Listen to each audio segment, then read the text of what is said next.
Friends, welcome to jpscfunda.com। हमने last 2 lectures में inflation के बारे में जेपीएससी का जो इकोनॉमिक है उसमें से यूनिट 2 इन्फ्लेशन क्या है, ठीक है, इन्फ्लेशन क्या है और टाइप्स देखा था, ठीक है। 2 चीज़ इसमें, जैसे बेस्ड ऑन रेट्स, दर के आधार पर, और इसमें देखा था पूर्ति और मांग, डिमांड पुल कॉस्ट पुश के आधार पे, ठीक है। आज हम लोग इस जर्नी को कंटिन्यू करेंगे, ठीक है। मेज़रमेंट ऑफ इन्फ्लेशन, मुद्रास्फीति की माप कैसे की जाती है, ठीक है। देखिए, इंडिया में जो है ये जो संस्था है ना, मॉस्पी, मिनिस्ट्री ऑफ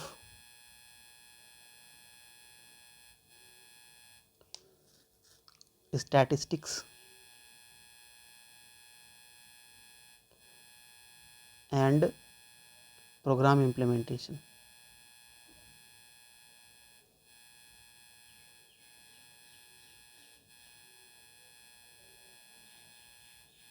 MOSPI, ये जो संस्था है ये मेज़र करती है, ठीक है।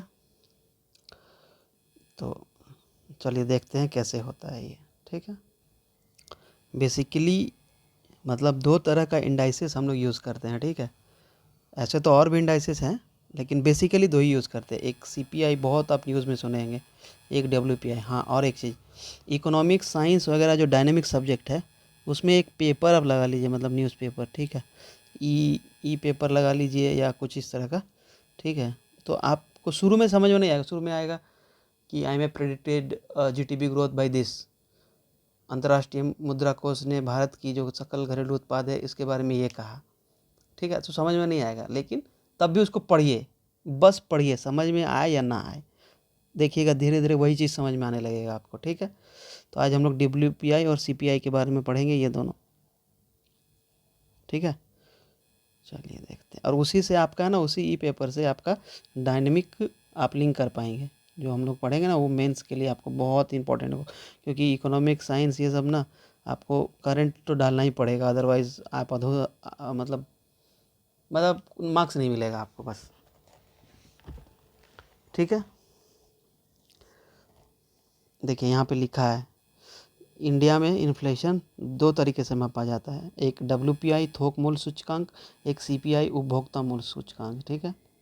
एक रिटेल इन्फ्लेशन, मतलब एक जब फैक्ट्री से आया तब, ये मान लीजिए कि फैक्ट्री है, ये कहाँ पे आएगा, होलसेल के पास और फिर रिटेलर के पास। तो यहाँ से यहाँ आने के समय, ठीक है, फैक्ट्री से होलसेल आने के समय जो भी ट्रांजैक्शन हुआ, उसमें जो महंगाई दर है उसको जो मापते हैं, प्राइस का फ्लक्चुएशन या प्राइस के उतार चढ़ाव को, कीमत के उतार चढ़ाव को, उसको बोलते हैं WPI, ठीक है। और जब होलसेल से रिटेल में जाएगा तो इसको क्या बोलते हैं, CPI, ठीक है। चलिए अब देखिए, इसमें पहले हम लोग देखेंगे होलसेल प्राइस इंडेक्स, ठीक है।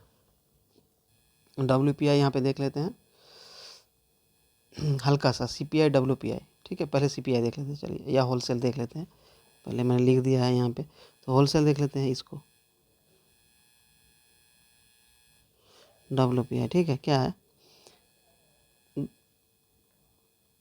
व्यवसायियों द्वारा छोटे व्यवसायियों को आगे बेचने के लिए सामान को WPI द्वारा कैप्चर किया जाता है, ठीक है। मतलब जो बिजनेस हाउसेस द्वारा छोटे छोटे बिजनेस, जो रिटेल आउटलेट को हम लोग बेचते हैं, ठीक है, तो वहाँ पे जो प्राइस का फ्लक्चुएशन होता है उसको WPI से मापते हैं, ठीक है।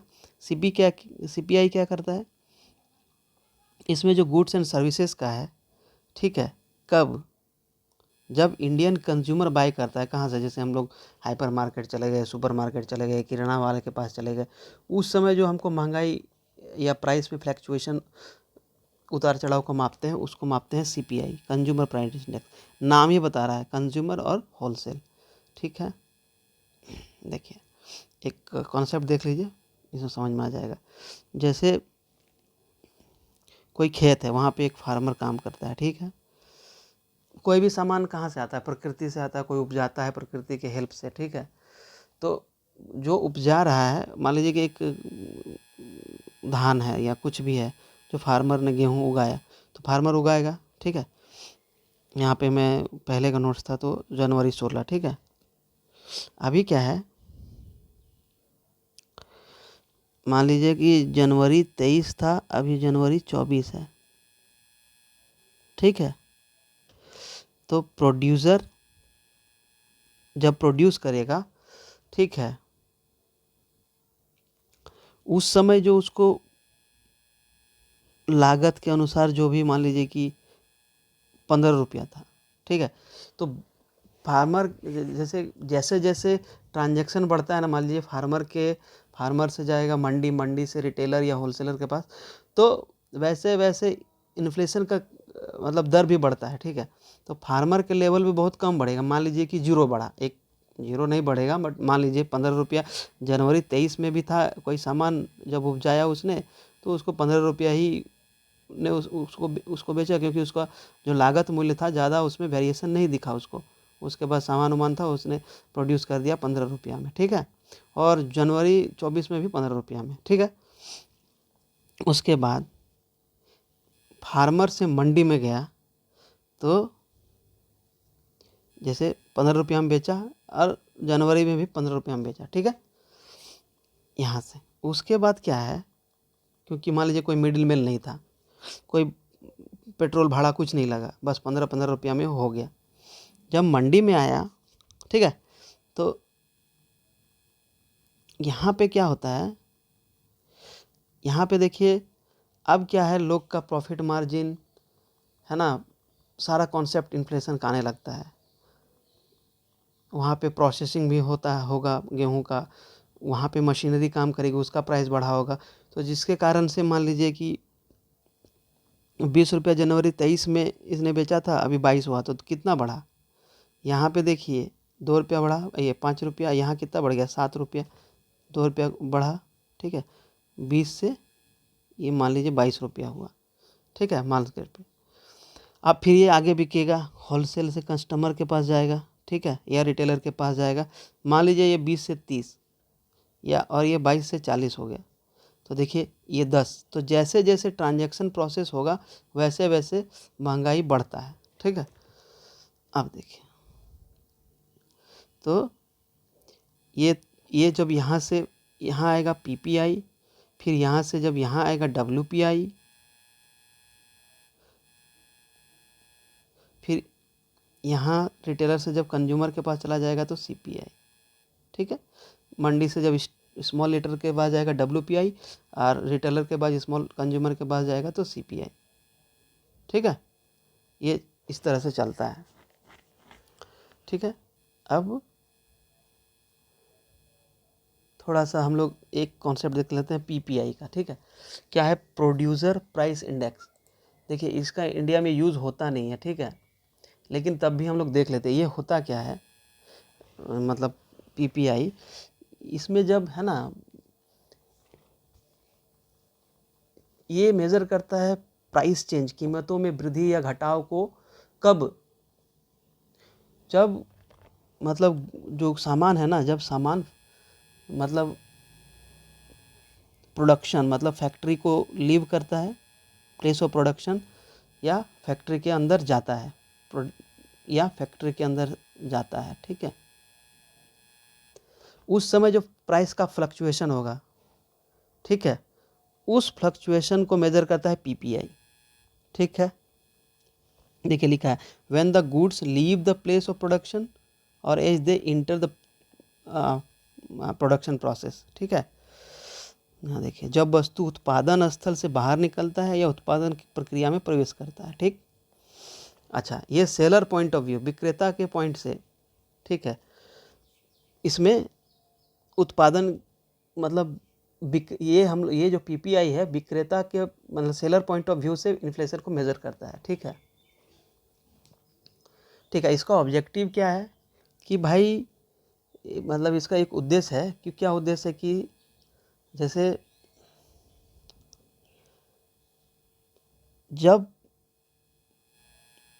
सेलर से, ठीक है, यहाँ तक जाएगा कोई मंडी में या फैक्ट्री में, फिर फैक्ट्री से रिटेलर में, फिर कंज्यूमर के पास। ठीक है, ये फैक्ट्री हो गया, ये रिटेलर हो गया, कंज्यूमर हो गया। ठीक है, तो और ये हो गया मान लीजिए कोई फार्म है, यहाँ से आ रहा है, तो घुसने से पहले यहाँ पे मेजर हो गया ये इन्फ्लेशन।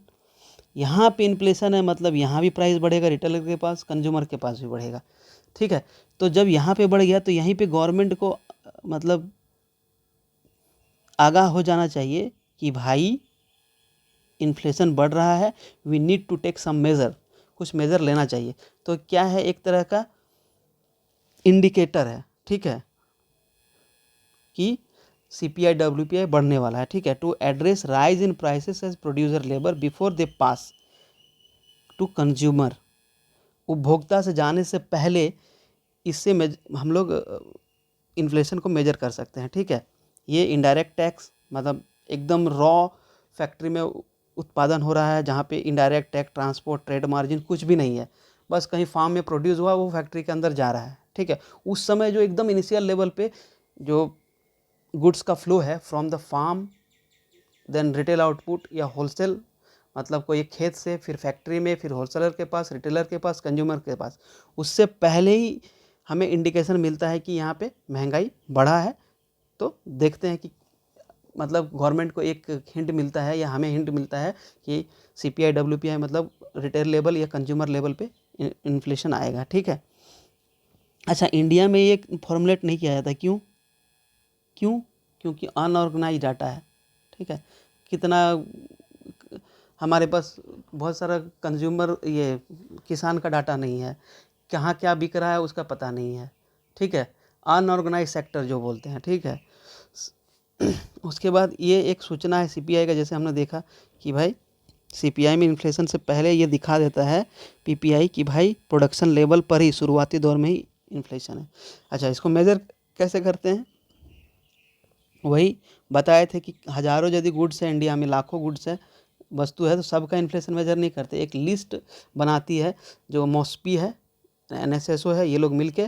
ठीक है, तो उसका हम लोग गुड्स एंड सर्विसेज का प्राइस फ्लक्चुएशन को मेजर करते हैं, उसके अनुसार महंगाई तय होता है। ठीक है, तो उस बास्केट में जो करंट प्राइस रिसीव हुआ डिवाइडेड बाय बेस प्राइस। ठीक है, बेस प्राइस हम लोग देखेंगे, या प्रीवियस ईयर का प्राइस जब जिसके रेफरेंस में माप रहे हैं इनटू 100। ठीक है, इसको ऐसे भी देख लीजिए और एक बार देखिए, CPI के प्रमुख संकेतक है। ठीक है, भारत में असंगठित डेटा के कारण अभी तक इसका यूज़ नहीं कर पाते। ठीक है, देखिए वर्तमान अवधि में विक्रेताओं द्वारा मतलब सेलर द्वारा, जो सेलर्स है, जो बेचने वाला है, द्वारा प्राप्त बास्केट मतलब उस टोकरी मतलब वो लिस्ट में जो हम लोग बास्केट बोलते हैं, हालांकि वो एक लिस्ट है जिसमें बहुत सारा गुड्स एंड सर्विसेज है। ठीक है, जो NSO और ये मॉस्पी ये लोग तैयार करते हैं। ठीक है, CSO डिवाइडेड बाय आधार वर्ष या पिछला वर्ष, जो जब जिसके रेफरेंस में हमको जिस वर्ष को आधार मान के हमें इन्फ्लेशन या मुद्रास्फीति मापना है। ठीक है, तो वो मतलब वर्तमान में क्या प्राइस है और कल परसों या जब भी आधार वर्ष उसमें क्या प्राइस था गुना 100। ठीक है, ये निकल जाता है। ठीक है, बस उसको एक थोड़ा सा याद रख लीजिएगा, हालांकि उसका यूज़ हम इंडिया में नहीं होता है। ठीक है, मेन जो यूज़ है वो WPI CPI का है। ठीक है, तो पहले WPI देखते हैं। ठीक है, WPI का क्या है, हम लोग आज जैसे कोई पेन का प्राइस 10 रुपया, तो 10 रुपया पे नहीं मापते हैं। ठीक है, ये इसका बेस ईयर है 2011-12। ठीक है, बेस ईयर है 2011-12, मैं इसको अच्छे से लिखता हूँ भाई, बेस ईयर है 11-12,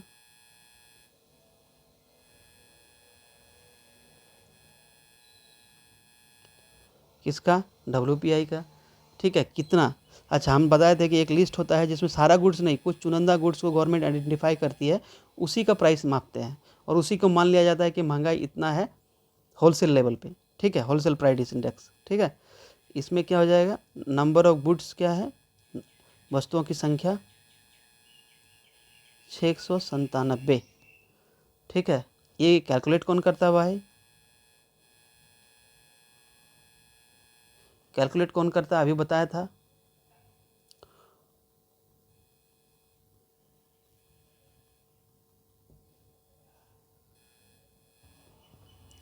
इसको करता है office of the economic adviser. इसको याद रख लीजिएगा भैया, कौन मापता है, ठीक है, इसको याद रख लीजिएगा। ये आता है ministry of commerce and industry, ministry of commerce and industry के अंदर, ठीक है। देख लीजिए, ये डिपेंड करता है selected commodity in 690 numbers from the selected market. बताया था कि गवर्नमेंट सारे चीज़ों का महंगाई नहीं माप सकती, इसलिए 697 चुनिंदा जो सर्वे में आता है उसको रखा जाता है। तो 697 जिसमें आटा, दाल, चावल, जो भी primary secondary goods, manufactured goods, सारी चीज़ आते हैं, ठीक है। ये हो गया आइटम जो होता है ना, और उसका वेट अभी देखेंगे, वो CSO डिवाइड निर्धारित करता है। जैसे देखिए 3 तरह का इसमें कमोडिटी है, 697, ये देखिए 697 बताए थे क्या क्या कमोडिटी है, सारे कमोडिटी है, उसका वेट 100 ही होगा, ठीक है। प्राइमरी आर्टिकल्स, ठीक है, प्राइमरी आर्टिकल्स में मतलब इसका वेटेज 22.62 और 117 आइटम इसमें रहता है, ठीक है।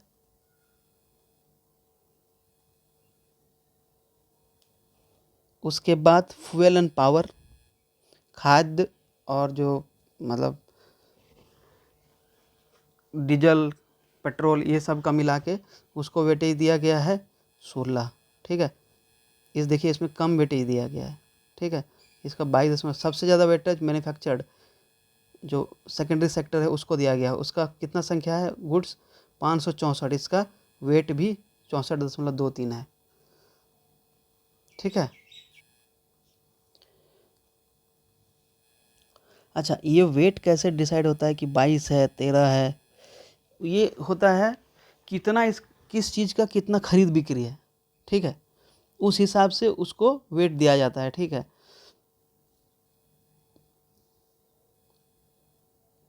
मतलब कितना प्रोडक्शन हुआ, कितना कंजम्पशन हुआ, उस हिसाब से इसमें वेट असाइन किया जाता है।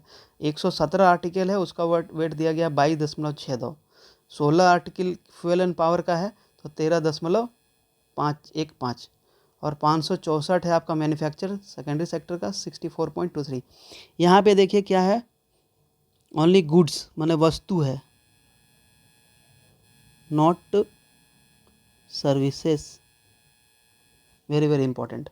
बेस ईयर बता दिया था 2011-12 भाई, कब से बढ़ गया था 2005-06 से 11-12 कब किया गया, 2017 में, ठीक है।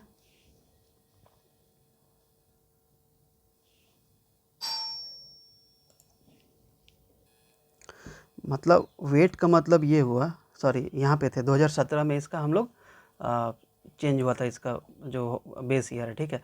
मतलब अभी कोई भी प्राइस हो उससे कोई मतलब नहीं है, 2017 ये जो 11-12 है उसी के बेस पे हम लोग अभी भी इन्फ्लेशन को मापते हैं कि उस बेसिस पे क्या हमारा बढ़ा है, ठीक है। और कुछ इसमें पॉइंट देख लेते हैं, ठीक है। 14 तारीख का जो एवरी मंथ है, 14th ऑफ एवरी मंथ, ठीक है, 14th ऑफ एवरी मंथ इसका डाटा रिलीज होता है एक। उसके बाद ये क्या करता है, first bulk transaction, first bulk transaction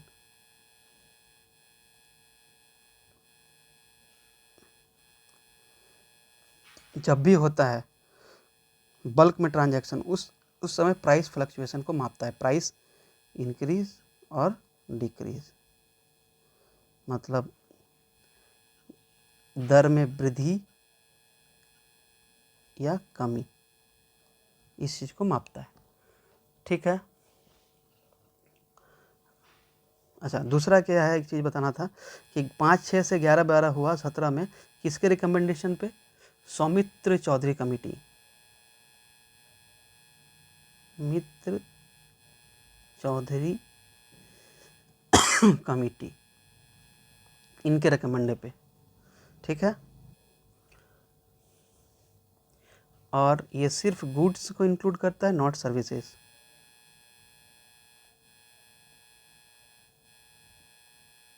देखिए 3 ही आर्टिकल है, प्राइमरी, फ्यूल और मैन्युफैक्चर्ड, तो सर्विसेज नहीं है, ठीक है। चलिए, अब WPI का फॉर्मूला क्या है, इस वेटेड एवरेज में कैसे होता है? जैसे देखिए, ये नीचे लिखा भी होगा, हाँ देखिए, WPI is equal to current price divided base price into 100, ठीक है, ये हो गया, देख लीजिए। आर्थिक सलाहकार कार्यालय द्वारा मासिक प्रकाशित होता है। मासिक में कब भाई? 14 तारीख पर मंथ। उसके बाद थोक बिक्री के पहले बिंदु पर जो लेन देन होता है उस पे प्राइस को फ्लैक्चुएशन को मापता है। इसका बेस ईयर 4-5 से 11-12 कर दिया गया, किसके रिकमेंडेशन पर? सौमित्र चौधरी समिति की सिफारिश पर, ठीक है। केवल वस्तुओं की गणना करता है, नॉट सेवा, ठीक है। उसके बाद हाँ, जब वेतन में वृद्धि है तो WPI का मतलब कितना बढ़ा है उस हिसाब से वेतन में वृद्धि होती है, ये देख लीजिए, ये इम्पोर्टेंट हो गया। बेस ईयर क्या है वो इम्पोर्टेंट हो गया, ठीक है। कौन जारी करता है? आर्थिक ऑफिस ऑफ इकोनॉमिक एडवाइज़र, वो इम्पोर्टेंट हो गया, ठीक है। ये सब आप मतलब याद कर लीजिए। सेवा इसमें इंक्लूड नहीं होता है, ओनली वस्तु, तो ये हो गया, ठीक है। अब एक कॉन्सेप्ट आता है WPI में, फूड प्राइस इंडेक्स, ठीक है। मतलब WPI तो देखिए जो मापता है ये 697 जो वस्तु है उसको, ठीक है। लेकिन उसमें क्या है, प्राइमरी आर्टिकल भी है, फ्यूल एंड पावर है, मैन्युफैक्चर आइटम भी है। तो एक WPI ऐसा है, देखिए इंडिया में क्या है, खाने का सामान बहुत ज़्यादा बिकता है, ठीक है। तो खाने के सामान में सिर्फ कितना थोक बाज़ार में मतलब महंगाई बढ़ा है, तो उसको मापने के लिए एक WPI फूड प्राइस इंडेक्स हम लोग इजाद किया गया है, जिसका वेटेज है 24.38। कितना ज़्यादा वैल्यू है देखिए। अगर आप यहाँ देखिएगा, देखिए फ्यूल एंड पावर का 13.15 है। गरीब आदमी फ्यूल पावर यूज़ नहीं करता है भाई। प्राइमरी आर्टिकल बहुत ज़्यादा है, देखिए 22.62। और मैन्युफैक्चरिंग क्या है कि फैक्ट्री हर तरह का होता है, तो 64.34, देखिए इसका कम है, ठीक है। लेकिन जब फूड का हम लोग सिर्फ प्राइमरी में 24.38 होता है, ठीक है, 24.38% इतना वेटेज दिया गया है, ठीक है। मंथली बेसिस पे कंप्यूट होता है भाई, ठीक है, to measure the inflation of food article. जो फूड आर्टिकल है उसका प्राइस को फ्लक्चुएशन को मापने के लिए। जैसे कि देखिए क्या था, ये मैंने पहले का मेरा पढ़ा हुआ है, तो ये 5.95 है था कब? फरवरी 2003 में। मतलब फूड प्राइस इंडेक्स, जो आटा, दाल, चावल, टमाटर, ये सब सब्जी, इसका जो महंगाई दर था 5.95 था कब? फरवरी 2023 में, जो कि 8.66 कब हो गया? फरवरी 2024 में। अभी हम लोग यदि नवंबर का डेटा लेते हैं, नवंबर 24 में, तो काफ़ी बढ़ गया है, ठीक है। उसको एक बार आप गूगल में सर्च मारिए और पढ़ लीजिएगा, उससे क्या होगा आपको बहुत आइडिया आएगा। हालांकि हम लोग अभी नीचे देख लेंगे, ठीक है, देख लीजिए। ये अगस्त का डाटा है, ठीक है। देखिए ये WPI फूड है, देख लीजिए ये WPI फूड है, और WPI होल है जो 697 का, ये पूरा। और इसमें सिर्फ खाने वाला खाद्य मुद्रास्फीति को इसमें मापते हैं, ठीक है। ये देखिए ये किस ग्राफ को रिप्रेजेंट करता है, ठीक है। देखिए अगस्त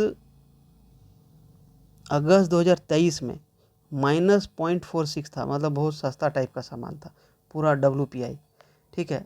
अगस्त 24 में 1.31 है, 1.31% महंगाई बढ़ा। लेकिन अगर अभी देखेंगे नवंबर में, तो ये काफ़ी बढ़ा हुआ है, ठीक है, इसके बनिस्पत, इस पॉइंट के बनिस्पत। अच्छा, फूड में देखिए, फूड में अगस्त में घटा था, अगस्त 2023 में 11.43 था, और अभी कितना है? 3.11, ठीक है। ये जो हम लोग देख रहे हैं ना, ये प्राइस लेते हैं बेस ईयर पे। 2023 में उस समय के बेस का प्राइस और 2024 में 11-12 के बेस ईयर का प्राइस, उस हिसाब से उसको मापते हैं। अभी जो करंट प्राइस है उस पर हम लोग नहीं मापते हैं, ठीक है। तो ये देखिए 3.11, उस समय 11.43 था। देखिए कितना सही था ये, ठीक है, अगस्त 24 में। लेकिन अभी देखिएगा तो ये काफ़ी बढ़ गया, हम लोग अभी नीचे देखेंगे। देखिए देखिए ये देखिए, ये आपका अक्टूबर 2024 का प्राइस है।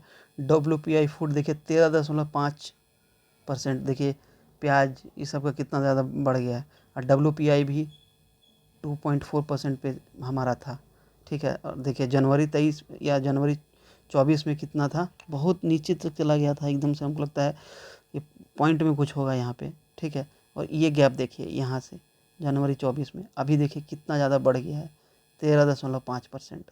ये देख रहे हैं, ये देखिए जीरो है। तो जनवरी देखिए जनवरी 23 में 2.7% था, ठीक है, बढ़ा था। उसके बाद देखिए फूड वाला बोल रहे हैं, ठीक है, फूड वाला मतलब 24.38 जिसका वेटेज है। और WPI फूड वो देखिए इस तरह से बढ़ा घटा, इस तरह से यहाँ पे इतना ज़्यादा मतलब गैप दिख रहा है आपको। मतलब कितना था, अराउंड मान लीजिए 6% के आसपास मान लीजिए। अभी कितना हो गया देखिए 13, ये 10 है मार्किंग, और ये कितना है 13.5, ठीक है। तो इतना मतलब जब आप मेंस लिखिए तो बस 2-3 पॉइंट के रेफरेंस में बता दीजिए, इतना आप याद नहीं रख पाएंगे, ठीक है। उसके बाद देख लीजिए कि CPI क्या होता है।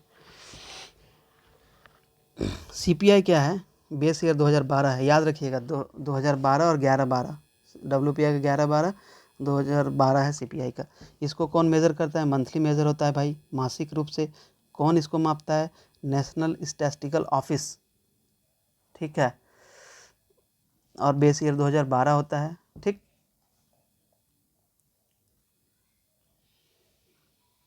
ठीक है, ये रिटेल प्राइस के फ्लैक्चुएशन को मापता है। और इसमें गुड्स एंड सर्विसेज दोनों होता है। WPI में सिर्फ वस्तु था, गुड्स नहीं था, इसमें दोनों है, ठीक है। Consumed by house hold across the country, ये कब मापा जाता है, जब हम लोग खरीदते हैं। और WPI कब है, जब वो दुकान वाला कहीं और फैक्ट्री या कहीं से और से खरीदा था, उस समय जो प्राइस में वेरिएशन था, ठीक है। कंज्यूमर लेवल पे मापता है, देख लीजिए, ठीक है। ठीक है, चेंजेज इन, उसके बाद देखिए CPI can capture the change in price of services, service include करता है, ठीक है। और 2010 में अजित सेन कमेटी द्वारा 3 टाइप का इसको बांटा गया, 3 टाइप का, CPI rural, CPI urban, CPI combined. और इसको कौन जारी करता है, NSO CSO, शायद नाम बदल गया है। 2012 बेस ईयर था जो हम लोग पढ़े, ठीक है। देखिए आधार वर्ष 2012, राष्ट्रीय सांख्यिकी कार्यालय NSO द्वारा कब मासिक जारी किया जाता है, ठीक है। CPI देश भर की घरों द्वारा उपभोग की जाने वाली आवश्यक और दैनिक वस्तुओं और सेवाओं की खुदरा कीमतों में बदलाव को ट्रैक करने के लिए, ठीक है, जब हम लोग खरीदते हैं, ठीक है। उसके बाद देखिए सेवाओं भी इंक्लूड होता है इसमें, सेवाओं की कीमत में परिवर्तन की दशा को दर्शाता है। WPI इस चीज़ को मतलब जो होलसेल प्राइस इंडेक्स इसको सेवा को इंक्लूड नहीं करता है, ठीक है। और ये अभिजीत सेन समिति कमिटी के द्वारा 3 तरह का दिया गया बेस्ड ऑन 2012 बेस ईयर, ठीक है। क्या क्या है देखिए, 3 तरह का भाई, हाँ।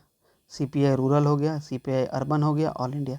इसको कौन मापता है, मॉप्सी के अंदर CSO, सेंट्रल स्टैटिस्टिकल ऑर्गेनाइजेशन, ठीक है। दोनों का बेस ईयर देख लीजिए 2012, इसका भी 2012 कंबाइंड का, ठीक है। हाँ, यहाँ पे एक चीज़ देखेगा इम्पोर्टेंट है, CPI is targeted by RBI, इसी को टारगेट करती है इन्फ्लेशन को कंट्रोल करने के लिए। जब हमारा मॉनेटरी पॉलिसी कमेटी का बैठक होता है तो इसी CPI को टारगेट करके ±2% रखा जाता है। मतलब 6% से ऊपर नहीं जाना चाहिए। जैसे इन्फ्लेशन को 6% तक ही रखा जाता है, तो CPI जितना है उससे ±2%, ये इसका टारगेट होता है RBI का, ठीक है। उसके बाद CPI 3 और क्षेत्र में मापा जाता है, जैसे इंडस्ट्रियल वर्कर, ठीक है, रूरल लेबर्स और एग्रीकल्चरल लेबर्स। मतलब कृषि क्षेत्र में जो लोग काम करते हैं वहाँ पे क्या महंगाई है, ठीक है। रूरल लेबर्स मतलब ग्रामीण क्षेत्रों में जो हैं वो काम करते हैं उनका क्या है, और इंडस्ट्री में जो काम करते हैं वहाँ पे क्या प्राइस का फ्लक्चुएशन है। बेस ईयर देख लीजिए 2001 होता है, 1986-87, 1986-87 ये पूरा याद कर लीजिएगा। WPI का 11-12 है, उसके बाद CPI का 12 है, कंबाइन रूरल अर्बन और ऑल इंडिया। लेकिन ये पूछा जा सकता है इंडस्ट्रियल वर्कर, रूरल लेबर्स और एग्रीकल्चरल लेबर्स ये तीनों का क्या है, तो 2001 है, 1986-86 है। सिर्फ इसको याद रखिए 2001 इंडस्ट्रियल वर्कर वाला, बाकी आपको याद होगा 86-87 और इसका 2012। ठीक। RBI किसको टारगेट करती है, CPI को, ये CPI कंबाइन है ना उसको। ठीक है। ये तो मॉस्पी के द्वारा ये सब तीनों को मापा जाता है। ये तीनों को मिनिस्ट्री ऑफ लेबर ब्यूरो करती है। ठीक है। देखिए ministry of labour employment labour bureau Shimla इसको मापती है। तो इसमें से देखिए कितना ऑब्जेक्टिव हुआ, बेस ईयर, ये बेस ईयर, ठीक, ये सारा का बेस ईयर, ये याद हो गया। कौन मापता है, RBI क्या टारगेट करता है, ये सब। ठीक है। अब देखिए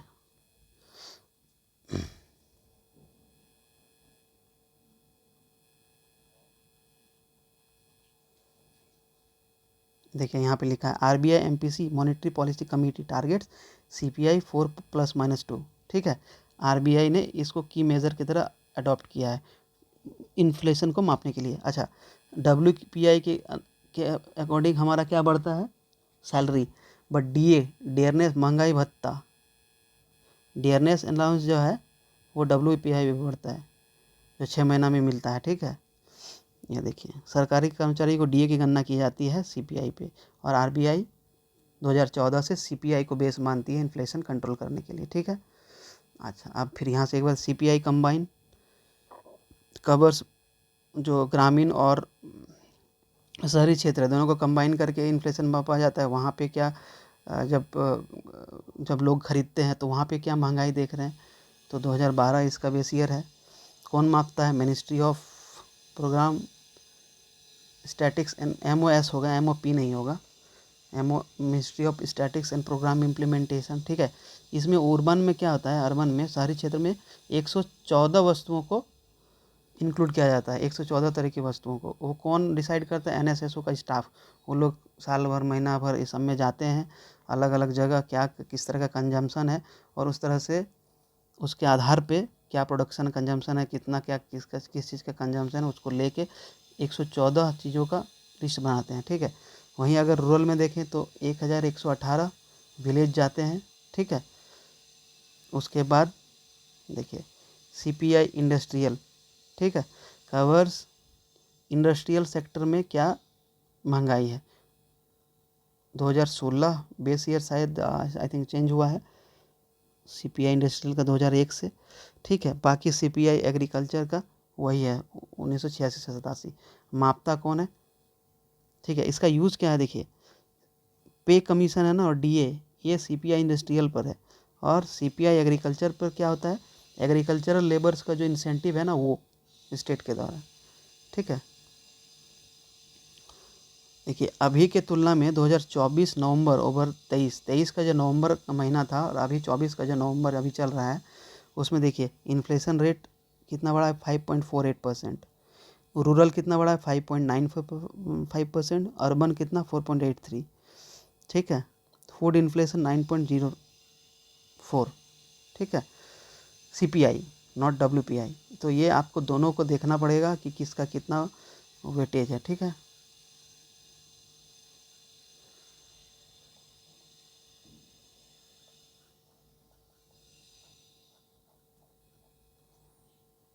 CPI में कुल जो सामान होता है ना वो 448 रूरल में किया जाता है, रूरल मार्केट में, और 460 जो है ये अर्बन मार्केट में, अर्बन एरिया में इतना को इंक्लूड किया जाता है। फिर दोनों को कंबाइन मापा जाता है। ठीक है। ये क्या है, देखिए हम जब खरीदते हैं सामान, CPI हम वो मापता है जब हम कंज्यूमर सामान खरीदता है। ठीक है। When goods passes from the wholesale to retail या कंज्यूमर। ठीक है। तो ये एक तरह का मोर रियलिस्टिक है देन WPI, क्योंकि अल्टीमेटली अगर थोक थोक बाज़ार में अगर कुछ प्राइस बढ़ा है तो उसको पास कर दिया जाता है कंज्यूमर पे, तो अल्टीमेट बर्डन कंज्यूमर झेलता है, इसलिए रियल इन्फ्लेशन का मेज़र क्या है, CPI नॉट WPI, ठीक है। तो ये हो गया। उसके बाद देखिए एक होता है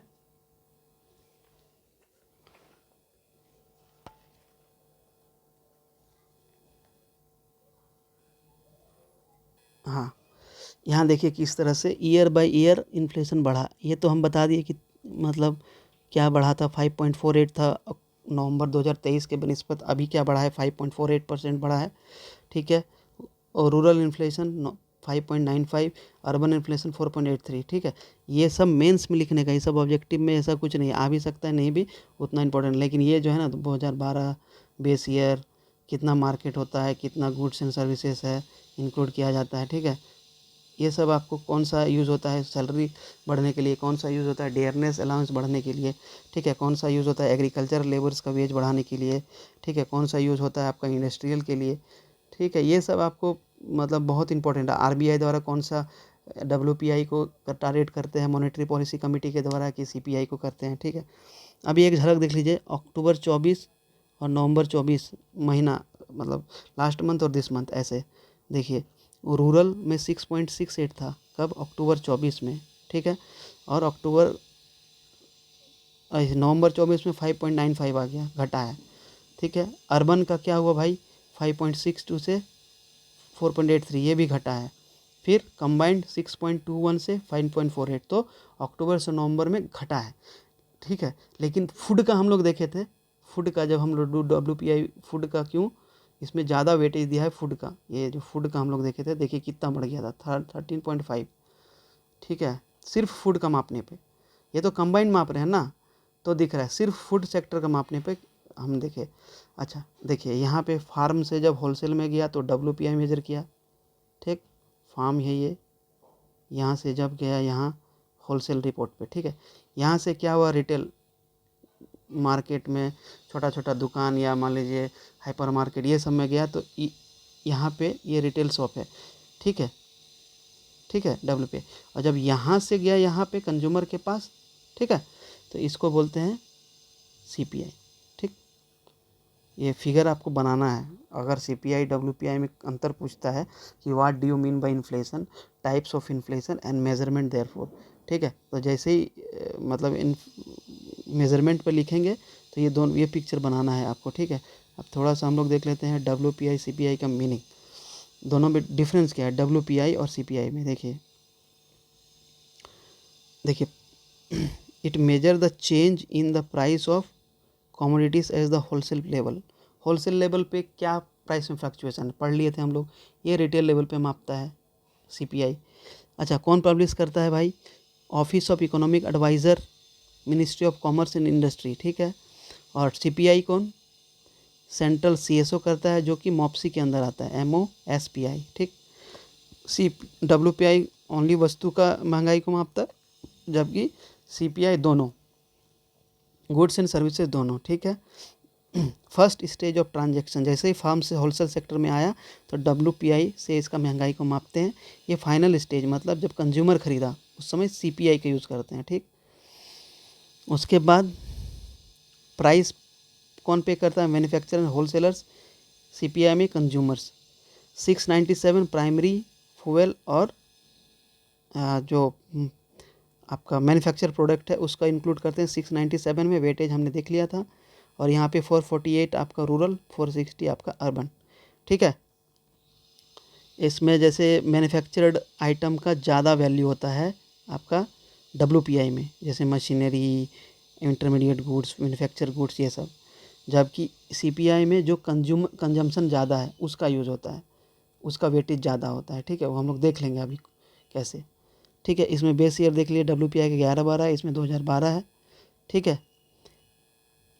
WPI का यूज़ बहुत कम जगह होता है, उसमें से इंडिया एक है, लेकिन CPI 197 कंट्री में चलता है, ठीक है।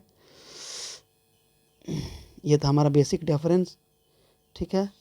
अब हम लोग दोस्तों एक हम लोग देखेंगे कि IIP क्या होता है, इंडेक्स ऑफ इंडस्ट्रियल प्रोडक्शन, ठीक है, सॉरी प्रोडक्शन प्राइस इंडेक्स, और IIP दोनों देखेंगे। पीपीआई तो हम लोग शायद देख लिए हैं, आईआईपी देखेंगे, सॉरी ये हम लोग देखेंगे आईआईपी नेक्स्ट लेक्चर में, ठीक है। तब तक के लिए thank you, kindly share and subscribe. आपको थोड़ा सा भी इसमें अच्छा लग रहा है तो प्लीज़ इसको सब्सक्राइब कीजिए, ठीक है। अब हम लोग देखेंगे बाद में आईआईपी और उसके आगे की जर्नी, ठीक है। Thank you.